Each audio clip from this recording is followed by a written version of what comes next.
Hello dear viewers, তোমাদের সকলকে destination কি ইউটিউব চ্যানেলে স্বাগত। দেখো, আমরা আগের দিন অর্থাৎ এর আগে আমরা দুটো কিন্তু প্রিভিয়াস ইয়ারের যে সেট সেটা করেছিলাম। আজকে হচ্ছে 3 নাম্বার সেট। ঠিক আছে, আমরা তোমাদেরকে বলেছিলাম যে 2019 থেকে 2023 পর্যন্ত যতগুলো ডাব্লিউবিপি এবং কেপির প্রিভিয়াস ইয়ার সেট আছে সবগুলো তোমাদের সাথে আলোচনা করব। ঠিক আছে, তো আজকে আমরা দেখো ডাব্লিউবিপির যে কনস্টেবল পরীক্ষা 2019-এর যেটা ছিল সেটা নিয়ে আজকে আমরা আলোচনা করব। ঠিক আছে, তো দেখো প্রথমেই যে প্রশ্নটি আছে সেটা হচ্ছে কি, ওডোমিটার যন্ত্রের সাহায্যে কি পরিমাপ করা হয়? ওডোমিটার যন্ত্রের সাহায্যে কি পরিমাপ করা হয়? বৈদ্যুতিক শক্তি, তেজস্ক্রিয়তা, অতিক্রান্ত দূরত্ব নাকি এরোপ্লেনের গতিপথ? তো দেখো ওডোমিটারের সাহায্যে কি একটা গাড়ি কতটা ডিস্টেন্স গেল সেইটা মাপার জন্য ওডোমিটার ব্যবহার করা হয়। তাহলে কিসের জন্য? অতিক্রান্ত দূরত্ব পরিমাপ করার জন্য ব্যবহার করা হয়। ঠিক আছে, বৈদ্যুতিক শক্তি মাপার জন্য কি ব্যবহার করা হয়? গ্যালভানোমিটার।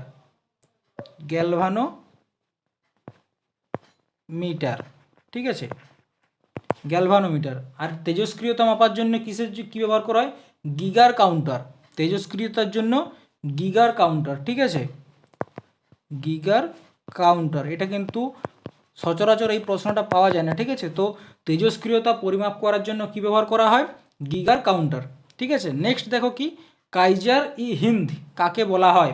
প্রথমত মনে রাখো, এই কাইজার ই হিন্দ যার অর্থ হচ্ছে কি ভারতের সর্বশ্রেষ্ঠ, এইটাকে দে ব্রিটিশ রাজের সময় ব্রিটিশরা দিয়ে থাকতো। ঠিক আছে, কখন? ব্রিটিশ রাজের সময় ব্রিটিশরা দিয়ে থাকতো। এটা 1899 থেকে 1902, 1899 থেকে 1902 যে বোর যুদ্ধ, সেই যুদ্ধে মহাত্মা গান্ধীজির ভালো কাজের জন্য মহাত্মা গান্ধীকে কাইজার ই হিন্দ বা কেসার ই হিন্দ এই যে উপাধিটি দেওয়া হয়েছিল। ঠিক আছে, নেক্সট দেখো কি, নেহেরু ট্রফি কোন খেলার সাথে যুক্ত? টেনিস, ফুটবল, হকি নাকি ব্যাডমিন্টন?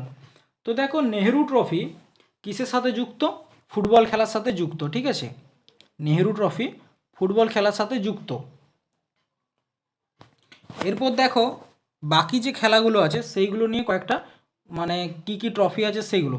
এরপর দেখো তার আগে দেখো এই যে নেহরু ট্রফি, এটি 1982 সালে অল ইন্ডিয়া ফুটবল ফেডারেশন দ্বারা লঞ্চ করা হয়েছিল এবং তারপর থেকে এই ট্রফিটি আমাদের যে ভারতের প্রথম প্রধানমন্ত্রী জওহরলাল নেহরু, তার নাম অনুসারে নেহরু ট্রফি নাম হয়। ঠিক আছে, এরপর দেখো ফুটবলের কিছু যেমন কাপ আছে, Durand Cup, FIFA World Cup, Santosh Cup, Euro Cup, Begum Hazrat Mahal trophy. ঠিক আছে, ফুটবলের এগুলো হচ্ছে গুরুত্বপূর্ণ কাপ।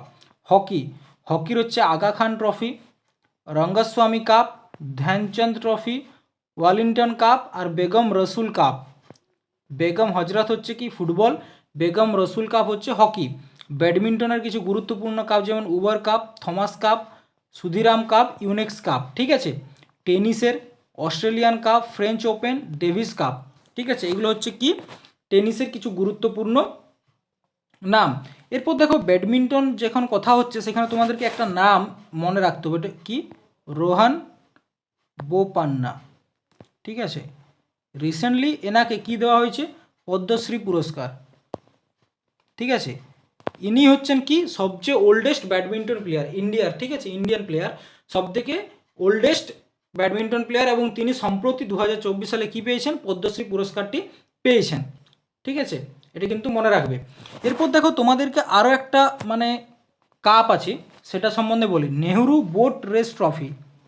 এটাও কিন্তু প্রশ্ন আছে। ঠিক আছে, নেহরু বোট রেস ট্রফি। দেখো কেরালাতে, ঠিক আছে, কেরালাতে পন্নামাডা লেকে একটা কি হয়? বোট রেস হয়, যার অপর নাম হচ্ছে কি snake boat race.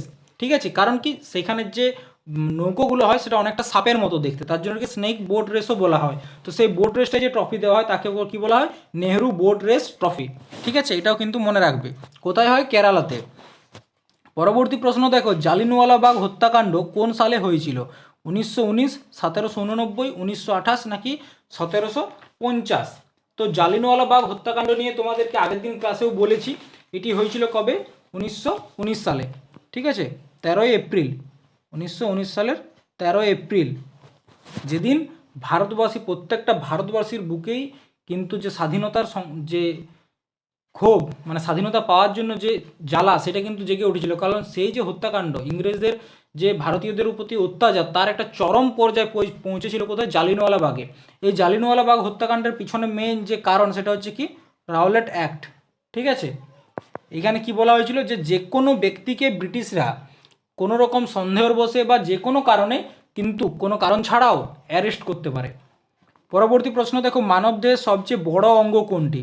Liver, kidney, মস্তিষ্ক নাকি হৃদযন্ত্র? মানবদেহের সবথেকে বড় অঙ্গ হচ্ছে লিভার। মানবদেহের সবথেকে বড় হচ্ছে লিভার। আর যদি বলা হয় সবথেকে ছোট কি? সবথেকে ছোট হচ্ছে পিনিয়াল গ্ল্যান্ড। ঠিক আছে, সবথেকে ছোট হচ্ছে পিনিয়াল গ্ল্যান্ড। এই পিনিয়াল গ্ল্যান্ডটাকে কি বলা জানো? বায়োলজিক্যাল ক্লক বলা হয়। বায়োলজিক্যাল ক্লক বলা হয়। তাছাড়া আর কি বলা হয়? আমাদের যে শিবের যে তৃতীয় নেত্র, থার্ড আই, এটাকে বলা হচ্ছে কি? Pineal gland. পিনিয়াল গ্ল্যান্ডকেই বলা হয় থার্ড আই। কারণ কি? এই পিনিয়াল গ্ল্যান্ডের মধ্যে আমাদের সব কিছু যে অভ্যাস, সেগুলো এখানে থাকে। পিনিয়াল গ্ল্যান্ড, পিনিয়াল গ্ল্যান্ড হচ্ছে কি মানবদেহের সবথেকে ছোট অঙ্গ, সবথেকে ছোট।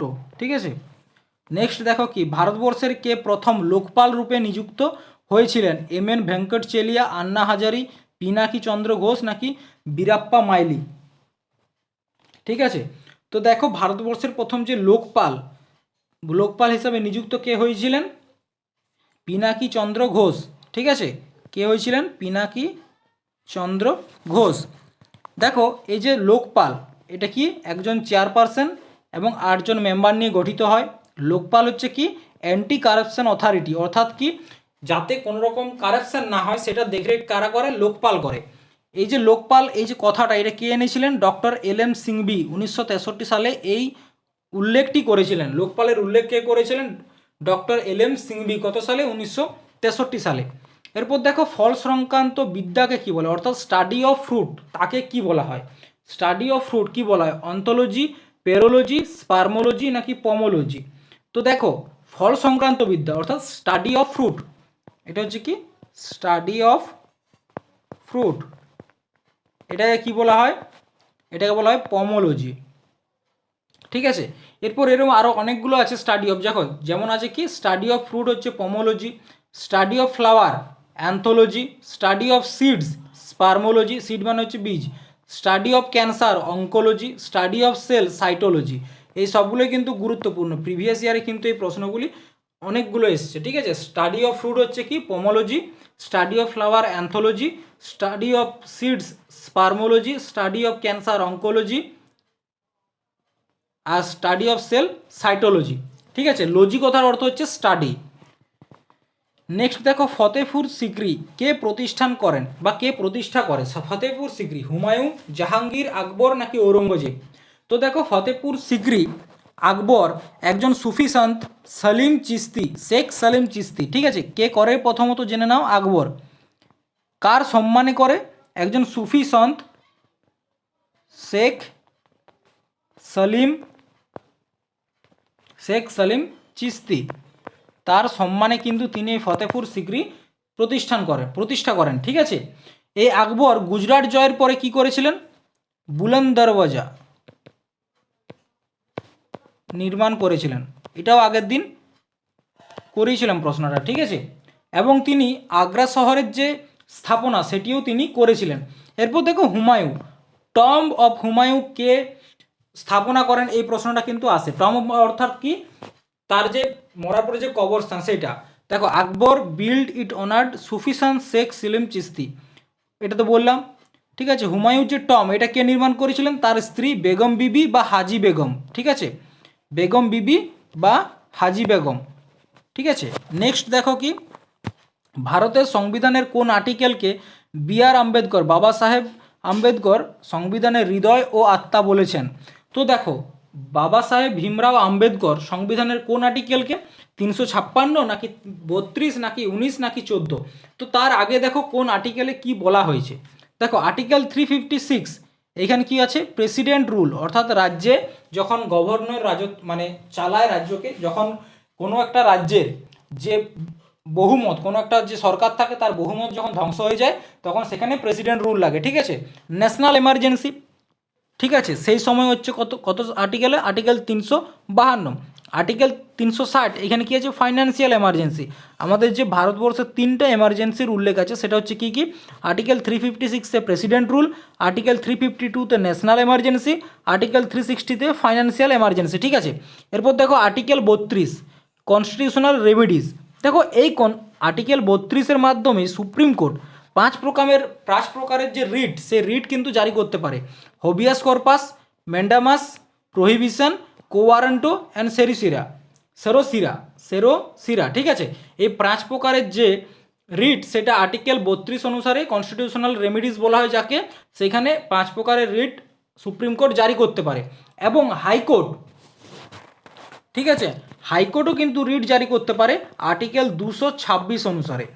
আর্টিকেল কিন্তু 226 অনুসারে হাইকোর্ট 6টা রিট জারি করতে পারে, ঠিক আছে।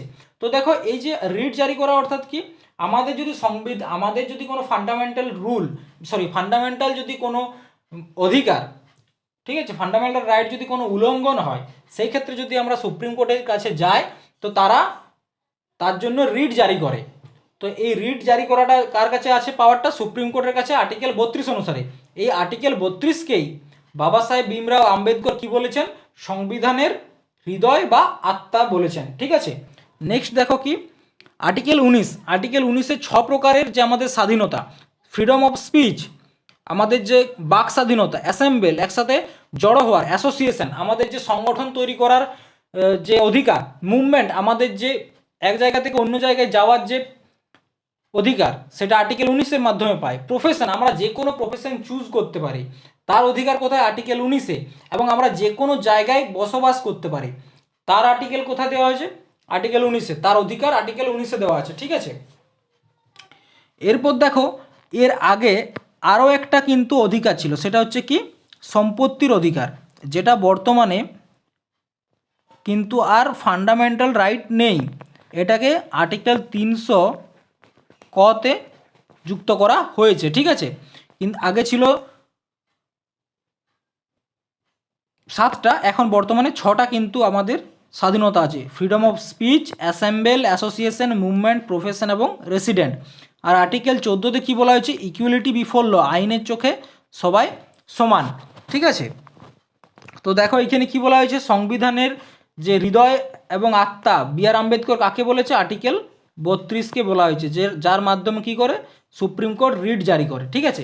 এরপর দেখো প্রস্তাবনাকে কে সংবিধানের হৃদয় বা আত্মা বলেছে, ঠিক আছে। প্রস্তাবনাকে, যে প্রিএমবেল, প্রস্তাবনাকে সংবিধানের আত্মা বলেছেন কে, ঠাকুরদাস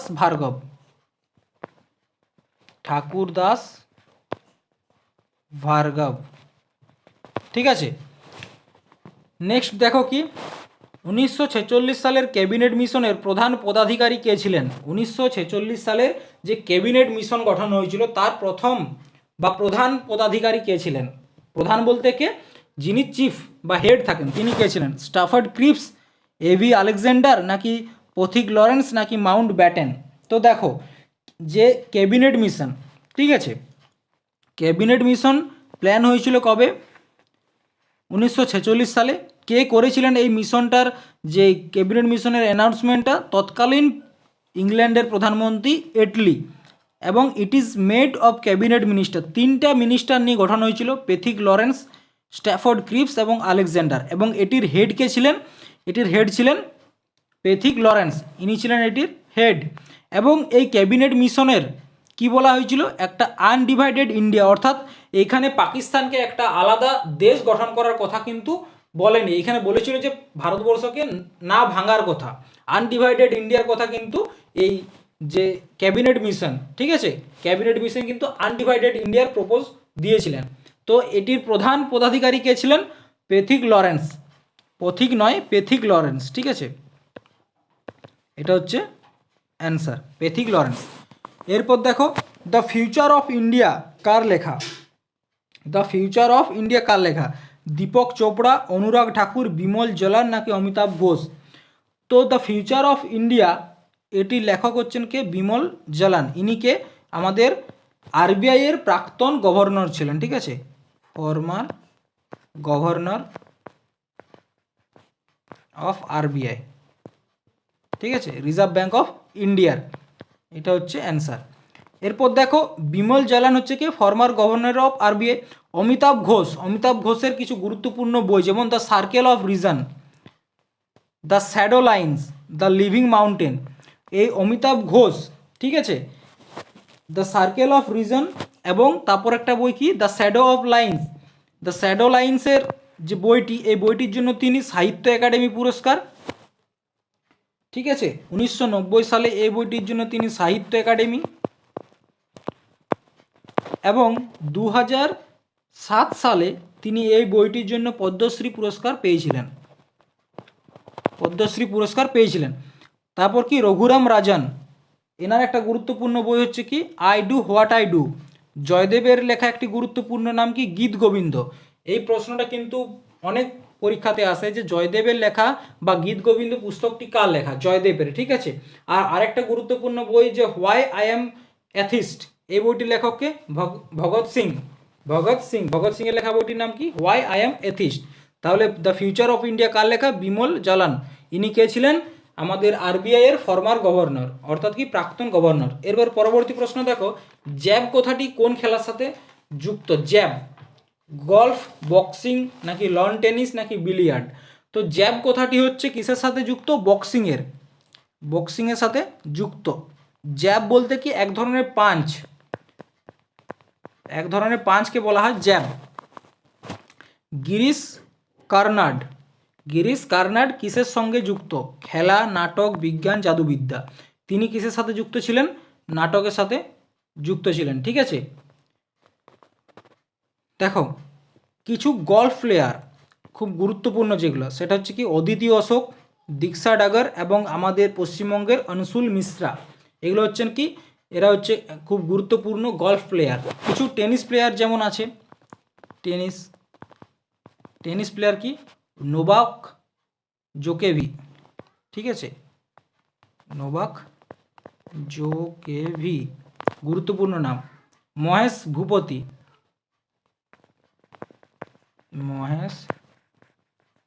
ভূপতি, ঠিক আছে। ব্যাডমিন্টন দেখো একটা কি বললাম, রোহন বোপান্না, পিভি সিন্ধু, ঠিক আছে, পিভি সিন্ধু, প্রকাশ পাডুকোন, দীপিকা পাডুকোনের বাবা হচ্ছে কে, প্রকাশ পাডুকোন, ঠিক আছে। পরবর্তী প্রশ্ন দেখো, কোন মুঘল সম্রাট জিন্দা পীর নামে পরিচিত? জিন্দা পীর নামে কে পরিচিত? শাহজাহান, জাহাঙ্গীর, আকবর নাকি ঔরঙ্গজেব? তো জিন্দা পীর নামে পরিচিত হচ্ছে কে, ঔরঙ্গজেব, ঠিক আছে, ঔরঙ্গজেব জিন্দা পীর নামে পরিচিত। স্পঞ্জ কি উদ্ভিদ, জীবদেহ, জীবাশ্ম নাকি ছত্রাক? উদ্ভিদ এক প্রকার জীবদেহ, ঠিক আছে। সতীদাহ প্রথা কে রদ করেন? দেখো সতীদাহ প্রথা কি, যখন কোনো স্ত্রীর স্বামী মারা যেত তো সেই সময় যে শবদেহ, সেই শবদেহের সাথে তার বেঁচে থাকা স্ত্রীকেও কিন্তু জ্বালিয়ে দেওয়া হতো, এটা হচ্ছে সতীদাহ প্রথা। সবচেয়ে একটা নিকৃষ্ট মানসিক অবস্থা দিয়ে যখন মানুষ যায় তখন এরকম ধরনের কাজ করে, ঠিক আছে। তো সতীদাহ প্রথা রদ কে করেন? ডালহৌসি, কার্জন, উইলিয়াম বেন্টিং নাকি ক্যানিং? আমরা জানি রাজা রামমোহন রায়, কিন্তু তিনি কোন এই ভাইসরয়ের সময়কালে, ঠিক আছে, তিনি এই সতীদাহ প্রথা রদ করেছিলেন উইলিয়াম বেন্টিংয়ের সময়কালে, ঠিক আছে। উইলিয়াম বেন্টিংয়ের সময়কালে তিনি সতীদাহ প্রথা রদ করেছিলেন। কবে? 4ই ডিসেম্বর 1829, ঠিক আছে। এবং রাজা রামমোহন রায়কে, ঠিক আছে, রাজা রামমোহন রয়কে রাজা উপাধি কে দিয়েছিলেন? আকবর দ্বিতীয়। কে দিয়েছিলেন? আকবর দ্বিতীয়, মুঘল সম্রাট আকবর দ্বিতীয়। দেখো নীল গ্রহ কাকে বলে? শনি, ইউরেনাস, পৃথিবী নাকি প্লুটো? কাকে বলা হয়? পৃথিবীকে বলা হয়। কিসের জন্য নীল গ্রহ বলা হয়? কারণ পৃথিবীর উপর যে সমুদ্র, সে সমুদ্রের জলের কারণে পৃথিবীকে যখন আমরা পৃথিবীর বাইরের থেকে দেখি তখন তাকে নীল দেখায়, তার কারণে পৃথিবীকে নীল গ্রহ বলা হয়, ঠিক আছে। এবং পৃথিবীর যদি বলা হয় যমজ গ্রহ কাকে বলা হয়? শুক্রকে, twin sister of Earth, twin sister of Earth কাকে বলা হয়? শুক্র গ্রহকে বলা হয়, শুক্র গ্রহকে বলা হয়। এবং দেখো মঙ্গল গ্রহে প্রাণের সম্ভাবনা আছে বলে এটাকে কি বলা হয়? Golden lock zone. কারণ কি এখানে প্রাণীর সম্ভাবনা আছে বলে, ঠিক আছে।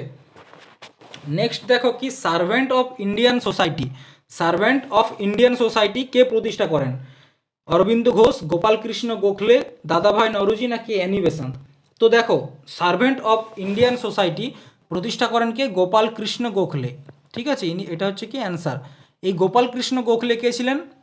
মহাত্মা গান্ধী, ঠিক আছে। মহাত্মা গান্ধীর যে পলিটিক্যাল গুরু ছিলেন কে? গোপাল কৃষ্ণ গোখলে, ঠিক আছে। এরপর দেখো দাদাভাই নওরোজি কি করেছিলেন জানো? প্রথম ভারতের যে ন্যাশনাল ইনকাম সেটি কিন্তু তিনি কাউন্ট করেছিলেন, দাদাভাই নওরোজি। অ্যানি বেসান্ত হচ্ছে কে? অ্যানি বেসান্ত হচ্ছে ন্যাশনাল কংগ্রেসের প্রথম মহিলা প্রেসিডেন্ট, ন্যাশনাল কংগ্রেসের প্রথম মহিলা প্রেসিডেন্ট, ঠিক আছে। এবং অরবিন্দ ঘোষ, দেখো অরবিন্দ ঘোষ কী ছিলেন? একজন অনুশীলন সমিতি 1902 সালে যখন গঠন হয় তার হেড ছিলেন কে? অরবিন্দ ঘোষ। এবং তার কতকগুলি গুরুত্বপূর্ণ বই আছে, যেমন Savitri, a legend and a symbol, the mother, the life divine. এই তিনটা বই কিন্তু অরবিন্দ ঘোষের খুবই গুরুত্বপূর্ণ। এবং অরবিন্দ ঘোষকে আমরা কি নামে চিনি? ঋষি অরবিন্দ ঘোষ, ঠিক আছে। এনাকে ঋষি বলা হয়। এরপর দেখো পরবর্তী প্রশ্ন, অগ্নি প্রতিরোধক পোশাক কী দিয়ে তৈরি? অগ্নি প্রতিরোধক পোশাক কী দিয়ে তৈরি? অ্যাসবেস্টস নাকি অভ্র নাকি সুতি কাপড় নাকি ক্যাডমিয়াম? তো অগ্নি প্রতিরোধক পোশাক কী দিয়ে তৈরি? অ্যাসবেস্টস, ঠিক আছে। নেক্সট দেখো নিচের কোনটি যমজ শহর নয়, অর্থাৎ টুইন্স সিটি নয়? তার আগে দেখো এখানে একটা বলে রাখি, এই যে অ্যাসবেস্টস এটা ব্যবহার কারণ কি? এটা কি করে? হিট বা যে তাপমাত্রা সেটা শরীরের মধ্যে পৌঁছাতে দেয় না, আগুনের যে তাপ সেটা শরীরে পৌঁছাতে দেয় না, হিট রেজিস্ট্যান্স হিসাবে কাজ করে, ঠিক আছে। দেখো নিচের কোনটি যমজ শহর নয়? দুর্গাপুর আসানসোল, হায়দ্রাবাদ সেকেন্দ্রাবাদ, কলকাতা হাওড়া নাকি দিল্লি নিউ দিল্লি? তো দেখো মানে যেটা বলেছে কি যমজ শহর নয় হচ্ছে কি দিল্লি আর নিউ দিল্লি, ঠিক আছে। কারণ কি দেখো টুইন সিটি কোনগুলো? কটক এবং ভুবনেশ্বর, এটা হচ্ছে কি টুইন সিটি। হুব্বিল এবং ধারওয়াড় কর্ণাটকের, এটা হচ্ছে টুইন সিটি। দুর্গ এবং ভিলাই ছত্তিশগড়ের টুইন সিটি। দিল্লির সাথে নয়ডাকে বলা হয় দিল্লির টুইন সিটি, দিল্লির সাথে কাকে? নয়ডাকে। এবং কলকাতা হাওড়াকেও বলা হয় টুইন সিটি। হায়দ্রাবাদ এবং সেকেন্দ্রাবাদকেও কিন্তু যমজ শহর বলা হয়। আর দুর্গাপুর আসানসোলকেও কিন্তু যমজ শহর বলা হয়। কারণ কি এইখানের যে কাজগুলো, দুর্গাপুরও একটা ইন্ডাস্ট্রিয়াল এরিয়া, আসানসোলও ইন্ডাস্ট্রিয়াল এরিয়া, তার জন্য এই দুজনকে কী বলা হয়? যমজ শহর, ঠিক আছে। সেরমভাবে হায়দ্রাবাদ, কলকাতা, কটক, ভুবনেশ্বর, হুব্বিল, ধারওয়াড় এটা হচ্ছে কোন রাজ্যে? কর্ণাটকে। দুর্গ, ভিলাই এটা ছত্তিশগড়ের। এবং দিল্লি, নয়ডা এগুলো কী বলা হয়? যমজ শহর বলা হয়। নেক্সট দেখো কোন আন্দোলনের সময় বল্লভভাই প্যাটেলকে সর্দার নামে ভূষিত করা হয়? বরদৌলি সত্যাগ্রহ, ভারত ছাড়ো আন্দোলন, স্বদেশী আন্দোলন নাকি আইন অমান্য আন্দোলন? তো দেখো বরদৌলি আন্দোলনের সময়, ঠিক আছে, 1919 সালে বরদৌলি সত্যাগ্রহের সময় বল্লভভাই প্যাটেলকে কি করা হয়? সর্দার নামে ভূষিত করা হয়। এই সত্যাগ্রহ কিসের জন্য হয়েছিল? কৃষির উপর কর বৃদ্ধির কারণে, ঠিক আছে। এই ভারত ছাড়ো আন্দোলন কবে হয়েছিল? 8ই আগস্ট 1942, ঠিক আছে। স্বদেশী আন্দোলন 7ই আগস্ট 1905। প্রথম কোথায় হয়েছিল? কলকাতার টাউন হলে প্রথম কিন্তু স্বদেশী আন্দোলন শুরু হয়। আইন অমান্য আন্দোলন 1930 সালে, ঠিক আছে। আইন অমান্য আন্দোলন এবং ভারত ছাড়ো আন্দোলনের নেতৃত্ব কে দিয়েছিলেন? মহাত্মা গান্ধী। মহাকাশে কোনো মহাকাশচারী আকাশকে কী রঙের দেখবে? অর্থাৎ মহাকাশে গিয়ে কোনো মহাকাশচারী, মানে যারা মহাকাশে যায় তাদেরকে মহাকাশচারী বলে, তো তারা আকাশকে কী রঙের দেখবে? লাল, ব্লু, বেগুনি নাকি কালো? তারা কালো রঙের দেখবে। কারণ কি সেখানে কোনো রকম অ্যাটমসফিয়ার, ঠিক আছে, বায়ুমণ্ডল নেই, তার কারণে কিন্তু সূর্যের আলো বিচ্ছুরিত হতে পারে না, সেই কারণে সেখানে তারা কি দেখবে, কালো দেখবে, ঠিক আছে। কততম সংবিধান সংশোধনের মাধ্যমে ভারত ও বাংলাদেশের অঞ্চল বিনিময় হয়? 101, 102, 103 নাকি 100? তো দেখো 101তম যে সংবিধান সংশোধন, তার মাধ্যমে 2017 সালে জিএসটি এসছিল, ঠিক আছে। 102তম সংবিধান সংশোধন 2018 সালে হয় এবং এটার মাধ্যমে ওবিসিদেরকে রিজার্ভেশন দেওয়া হয়। এবং 103তম সংবিধান সংশোধনের মাধ্যমে 2019 সালে ইডাব্লিউএস অর্থাৎ ইকোনমিক্যাল উইকার সেকশনদেরকে 10% রিজার্ভেশন দেওয়ার কথা বলা হয় এবং আর্টিকেল 100-র মাধ্যমে ভারত এবং বাংলাদেশের কিছু অঞ্চলের বিনিময় হয়। এটা হচ্ছে কি অ্যান্সার। এরপর দেখো যে আমাদের যে সংবিধান সংশোধন তার উল্লেখ কোথায় আছে, ভাগ আমাদের সংবিধানের ভাগ 20-তে আর্টিকেল 368-এ কিন্তু আমাদের সংবিধান সংশোধনের কথা উল্লেখ আছে। এটি কোথার থেকে নেওয়া হয়েছে এই প্রসেসটি? সাউথ আফ্রিকা থেকে নেওয়া হয়েছে, ঠিক আছে, সাউথ আফ্রিকা থেকে নেওয়া হয়েছে। এরপর দেখো ভাগ 20 আমাদের একটা সবচেয়ে গুরুত্বপূর্ণ সংবিধান সংশোধন হচ্ছে 42তম সংবিধান সংশোধন, যেটি 1976 সালে হয়। এটার মাধ্যমে আমাদের যে প্রস্তাবনা, যে প্রিএমবেল, সেখানে 3টা শব্দ কিন্তু অ্যাড করা হয়। একটা হচ্ছে কি সেকুলার, একটা হচ্ছে কি সোশ্যালিস্ট, আর একটা হচ্ছে কি ইন্টিগ্রিটি, ঠিক আছে। এই 3টি শব্দ কিন্তু 42তম সংবিধান সংশোধনের মাধ্যমে আমাদের সংবিধানের যে প্রস্তাবনা সেখানে যুক্ত করা হয়। সেকুলার মানে কি, ধর্মনিরপেক্ষ, ভারত কোনোরকম কোনো ধর্মের কিন্তু আলোচনা করবে না, অর্থাৎ কি এখানে ধর্মনিরপেক্ষ, কোনো ধর্মকে সাপোর্ট করে না, ঠিক আছে, ধর্মনিরপেক্ষ। সমাজতন্ত্র, এখানে আমরা সামাজিকভাবে থাকি। আরেকটা হচ্ছে সংহিতি, ইন্টিগ্রিটি মানে সংহিতি, ঠিক আছে। দেখো তারপরের প্রশ্নে কি আছে, কিলোওয়াট ঘন্টা কিসের একক? ক্ষমতা, বল, শক্তি নাকি ভরবেগ? তো কিলোওয়াট ঘন্টা কিসের একক? শক্তির একক হচ্ছে কি কিলোওয়াট ঘন্টা। ভরবেগের একক কি? Newton per second. বলের একক কি? নিউটন। ক্ষমতার একক কি? ওয়াট, শুধুমাত্র ওয়াট, ঠিক আছে। এরপর দেখো এশিয়ার বৃহত্তম নদী কোনটি? ইয়াংজ, সিন্ধু, হুয়াংহো নাকি গঙ্গা? তো এশিয়ার বৃহত্তম নদী হচ্ছে ইয়াংজ, ঠিক আছে। কোথায় অবস্থিত? চীনে অবস্থিত, ঠিক আছে। এটির দৈর্ঘ্য কত? 6300 কিলোমিটার। এটা বিশ্বের 3 নম্বরে আছে এবং এটির আরও একটি নাম হচ্ছে কি চাংজিয়াং। এটির অন্য একটি নাম চাংজিয়াং, ঠিক আছে। এরপর যখন এখানে সিন্ধু, তো সিন্ধু নদী দেখো সিন্ধু ওয়াটার ট্রিটি, এটা একটা গুরুত্বপূর্ণ সমঝোতা ছিল, সিন্ধু ওয়াটার ট্রিটি, ঠিক আছে। এটি কার কার মধ্যে হয়? ভারত এবং পাকিস্তান। দেখো এখানে যেহেতু পাকিস্তান লাভে আছে, তার কারণে কিন্তু এই যে ট্রিটিটা এখনও বেঁচে আছে। যদি এখানে ভারত লাভে থাকতো কিন্তু পাকিস্তান এই ট্রিটির মধ্যে থাকতো না। এবং তোমরা জানো কি জানো না, সম্প্রতি আফগানিস্তান এবং পাকিস্তানের সাথেও কিন্তু এই দুটো দেশের মধ্যে কিন্তু ঝামেলা হয়েছে আতঙ্কবাদী নিয়ে। পাকিস্তানের সাথে আতঙ্কবাদী নিয়ে ঝামেলা, কারণ কি পাকিস্তানে কিছু আতঙ্কবাদী দল চাইছে যে সেখানে যাতে ডেমোক্রেসি না থেকে শুধুমাত্র যে পাকিস্তানি তালিবান, ঠিক আছে, আফগানিস্তানি তালিবান নয়, পাকিস্তানি তালিবানরা নিজের ক্ষমতা সেখানে মানে স্থাপন করতে চাইছে। তার কারণে কি করছে, তারা পাকিস্তানের আর্মিদেরকে মারছে এবং তারপর আফগানিস্তান চলে যাচ্ছে। তো সেই করে পাকিস্তান আফগানিস্তান এখন তুমুল একটা ঝামেলা আছে, সেটা নিয়ে একটা অন্য ভিডিওতে তোমাদেরকে বলবো। তো দেখো সিন্ধু ওয়াটার ট্রিটি কি, ইন্ডিয়া এবং পাকিস্তানের একটা কি জলের ট্রিটি। অর্থাৎ এখানে বলা হয়েছিল কি যে সিন্ধু নদীর যে জল তার 80% কে পাবে? 80% পাবে পাকিস্তান এবং 20% কে পাবে? ইন্ডিয়া। এই ট্রিটিটা হয়েছিল কবে? 1960 সালের 19শে সেপ্টেম্বর, ঠিক আছে, 1960 সালের 19শে সেপ্টেম্বর। এবং এটির মধ্যস্থতা কে করেছিল? ওয়ার্ল্ড ব্যাংক, ঠিক আছে।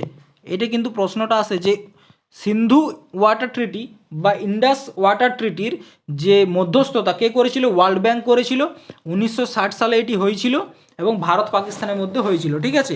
নেক্সট দেখো ফ্লোরিনের অভাবে মানবদেহের কি ক্ষতি হয়?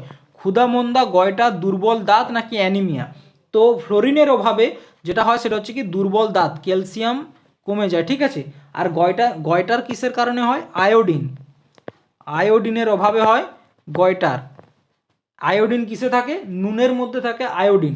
তার জন্য দেখবে অ্যাড আসে মাঝে মধ্যে যে আয়োডাইজ সল্ট ব্যবহার করার জন্য, ঠিক আছে। আর অ্যানিমিয়া কিসের জন্য হয়? আয়রনের অভাবে। আয়রনের অভাবে কি হয়? অ্যানিমিয়া রোগ হয়, ঠিক আছে। এরপর দেখো বন্দিপুর অভয়ারণ্য কোথায় অবস্থিত? কর্ণাটক, উড়িষ্যা, গুজরাট নাকি রাজস্থান? তো বন্দিপুর যে অভয়ারণ্য, এটি অবস্থান কোথায়? কর্ণাটকে, ঠিক আছে, কর্ণাটকে। কত সালে এটি টাইগার রিজার্ভ হয়? 1974 সালে, ঠিক আছে। উড়িষ্যার একটি গুরুত্বপূর্ণ ন্যাশনাল পার্ক কি? সিমলিপাল। সিমলিপাল হচ্ছে কি উড়িষ্যার একটি গুরুত্বপূর্ণ ন্যাশনাল পার্ক। এরপর দেখো কি স্মৃতি মান্দানা কিসের সাথে যুক্ত? টেবিল টেনিস, ক্রিকেট, হকি নাকি বক্সিং? তো স্মৃতি মান্দানা কিসের সাথে? ক্রিকেটের সাথে যুক্ত, ঠিক আছে, তোমরা সকলে জানো আশা করি। এরপর দেখো জিএসএম এর পুরো নাম কি? জিএসএম এর পুরো নাম কি? Jio satellite for mobile, global system for mobility, global system for mobile, Jio station for mobility. তো জিএসএম এর পুরো নাম হচ্ছে কি global system for mobile, global system for mobile and communication, ঠিক আছে, কমিউনিকেশন। নেক্সট দেখো কি ট্রপিক অফ ক্যান্সার কোন রাজ্যের উপর দিয়ে যায়নি? তো দেখো এটার উত্তর তোমরা সহজে জানতে পারবে যদি জানো যে কোন কোন স্টেটের মধ্যে দিয়ে গেছে। তো এটা দেখো, এটা হচ্ছে ট্রপিক অফ ক্যান্সার 23.5°, ঠিক আছে, নর্থ। গুজরাট, মধ্যপ্রদেশ, কোন কোন স্টেটের মধ্যে দিয়ে গেছে? গুজরাটের মধ্যে দিয়ে গেছে। দেখো এক মিনিট, দেখো এটা আছে কি গুজরাটে গেছে। তারপর দেখো রাজস্থানের একদম যে সাউদার্ন পার্ট, একদম দক্ষিণতম যে জায়গাটা, সেটাও পেয়েছে। তাহলে গুজরাট, রাজস্থান, মধ্যপ্রদেশ, ছত্তিশগড়, ঝাড়খণ্ড, ওয়েস্ট বেঙ্গল, ত্রিপুরা, মিজোরাম। তাহলে কোন কোন স্টেটের মধ্যে দিয়ে গেছে? প্রথমে গেছে গুজরাট, রাজস্থান, মধ্যপ্রদেশ, ছত্তিশগড়, ঝাড়খণ্ড, ওয়েস্ট বেঙ্গল, ত্রিপুরা আর মিজোরাম। এই 8টা স্টেটের মধ্য দিয়ে কিন্তু কর্কট ক্রান্তি রেখা যায়। তাহলে কোন রাজ্যের মধ্যে দিয়ে যায়নি? উত্তরপ্রদেশের মধ্য দিয়ে কিন্তু কর্কট ক্রান্তি রেখা যায়নি। কিন্তু মনে রাখবে যে ভারতের মানক সময়রেখা সেটি উত্তরপ্রদেশের যে মির্জাপুর, সেই মির্জাপুর থেকে কিন্তু কাউন্ট হয়, ঠিক আছে, মির্জাপুর থেকে কিন্তু ধরা হয় ভারতের মানক সময়রেখা। নেক্সট দেখো কি ভারী জল কি? ওজোন গ্যাস মিশ্রিত জল, ভারী ধাতুর খনিজ মিশ্রিত জল, খনিজ মিশ্রিত জল নাকি হাইড্রোজেন আইসোটোপ দ্বারা জল? তো দেখো প্রশ্নটা হচ্ছে কি ভারী জল কাকে বলে, ঠিক আছে। তো ভারী জল কাকে বলে? হাইড্রোজেন আইসোটোপ দ্বারা তৈরি জলকে কি বলা হয়? ভারী জল, ঠিক আছে। এরপর দেখো কে প্রথম ভারতীয় জাতীয় আয় নির্ধারণ করেছিলেন? ভারতের প্রথম জাতীয় আয়কে নির্ধারণ করেছিলেন? VKRD রাও নাকি দাদাভাই নরোজি নাকি সর্দার বল্লভভাই প্যাটেল নাকি প্রশান্ত চন্দ্র মহালনবিশ? তো দেখো ভারতের যে জাতীয় আয়, ন্যাশনাল ইনকাম, ঠিক আছে, ন্যাশনাল ইনকামের কথা প্রথম বলেছিলেন দাদাভাই নরোজি। দাদাভাই নরোজি বলেছিলেন কবে? 1867 সময়, 1867। তার একটি বই, তার বইটির নাম কি? Poverty and un-British rule in India, ঠিক আছে। এই বইটিতে তিনি ন্যাশনাল ইনকামের কথা বলেছিলেন। এরপর দেখো ন্যাশনাল ইনকাম বা জাতীয় আয়, এই ন্যাশনাল ইনকামের যে বৈজ্ঞানিক আঙ্কলন, এটিকে করেছিল, এটি করেছিল VKRD রাও। তিনি কি করেছিলেন? প্রথম ভারতবর্ষে ন্যাশনাল ইনকাম বা জাতীয় আয়ের যে বৈজ্ঞানিক আঙ্কলন, সেটি কিন্তু তিনি করেছিলেন। এবং 1949 সালে যখন রাষ্ট্রীয় আয় সমিতির গঠন হয়, কি রাষ্ট্রীয় আয় সমিতির গঠন হয়, তো সেখানে 3জন মেম্বার ছিল, তার মধ্যে একজন হেড এবং 2জন মেম্বার। কে কে ছিলেন? প্রশান্ত চন্দ্র মহালনবিশ, ঠিক আছে, মহালনবিশ। আর কে ছিলেন? গডগিল। আর কে ছিলেন? VKR রাও, VKRD রাও। এই 3জন ছিলেন কি 1949 সালে যখন রাষ্ট্রীয় আয় সমিতির গঠন হয়। এবং এটির হেড কে ছিলেন? PC মহালনবিশ, ঠিক আছে, এটির হেড কে ছিলেন? PC মহালনবিশ। পরবর্তী প্রশ্ন দেখো অনিলা দেবী ছদ্মনামে কে পরিচিত? আশাপূর্ণা দেবী, গগনেন্দ্রনাথ ঠাকুর, নারায়ণ দেবনাথ নাকি শরৎচন্দ্র চট্টোপাধ্যায়? তো অনিলা দেবী ছদ্মনামে কে লিখতেন? শরৎচন্দ্র চট্টোপাধ্যায়, ঠিক আছে। এটা কিন্তু আশাপূর্ণা দেবী করবে না, ঠিক আছে, আশাপূর্ণা দেবী কিন্তু হবে না। অনিলা দেবী যেহেতু একটা মেয়ের নাম, তবুও কিন্তু শরৎচন্দ্র চট্টোপাধ্যায় তিনি এই নামে কিন্তু লিখতেন ছদ্মনাম ব্যবহার করে, ঠিক আছে। এরপর দেখো নিচের কোনটিকে বাদামি কয়লা বলা হয়? বিটুমিনাস, অ্যান্থ্রাসাইট, কোক নাকি লিগনাইট? তো বাদামি কয়লা কাকে বলা হয়? লিগনাইটকে বলা হয় বাদামি কয়লা। আমি যেটা খনিজর যে ভারতের যে খনিজ পদার্থ তার যে ক্লাস সেখানে কিন্তু তোমাদেরকে বলেছিলাম। নেক্সট দেখো কি মনসবদারি প্রথা কে প্রচলন করেন? আকবর, শেরশাহ, জাহাঙ্গীর নাকি শাহজাহান? তো মনসবদারি প্রথা প্রচলন করেছিলেন কে? আকবর, ঠিক আছে, আকবর। এবং শেরশাহ কি করেছিলেন? কবুলিয়ত ও পাট্টা, কবুলিয়ত আর পাট্টা প্রথা কে চালু করেছিলেন? শেরশাহ, ঠিক আছে। আর মনসবদারি প্রথা কে প্রচলন করেছিলেন? আকবর। তো আজকে আর প্রশ্ন নেই, এই প্রশ্নগুলো, ঠিক আছে। এটা ডাব্লিউবিপির যে 2019 সালের যে পরীক্ষাটা হয়েছিল তার যে প্রিভিয়াস ইয়ারের কোয়েশ্চেন সেগুলো কিন্তু আজকে আলোচনা করেছি। এরকমভাবে আগের দিন আগে আরও দুটো ক্লাস করানো হয়েছে, সেগুলো তোমরা দেখে নিও। দেখো প্রিভিয়াস ইয়ারটা কিন্তু খুব গুরুত্বপূর্ণ। কারণ কি, তুমি যখন ক্রিকেট খেলো, ক্রিকেট খেলতে গেলে কি তোমরা আগে পিচটা দেখো। কারণ কি, এই পিচটাতে বল টার্ন করছে কি না, বল কীরকম পেস হচ্ছে, সেটা দেখে কিন্তু তোমরা ঠিক করো যে আগে ব্যাট করবে না আগে বল করবে। ঠিক সেই পিচটা হচ্ছে কি এর যে প্রিভিয়াস ইয়ার প্রশ্ন, এই প্রিভিয়াস ইয়ারের প্রশ্নগুলোতেই কিন্তু তোমরা বুঝতে পারবে পিচটা কীরকম, মানে তোমরা যে ফিল্ডে যাচ্ছ, যে পরীক্ষাটা দেবে সেই পরীক্ষার পিচ কীরকম সেটা কিন্তু এই ডাব্লিউপির যে প্রিভিয়াস ইয়ার প্রশ্ন সেইগুলোর মাধ্যমে জানবে। তাই প্রিভিয়াস ইয়ারের প্রশ্নগুলো কিন্তু খুব ভালোভাবে করা দরকার, ঠিক আছে। তো আজকের ক্লাসটি এই পর্যন্তই। থ্যাংক ইউ, ধন্যবাদ, জয় হিন্দ।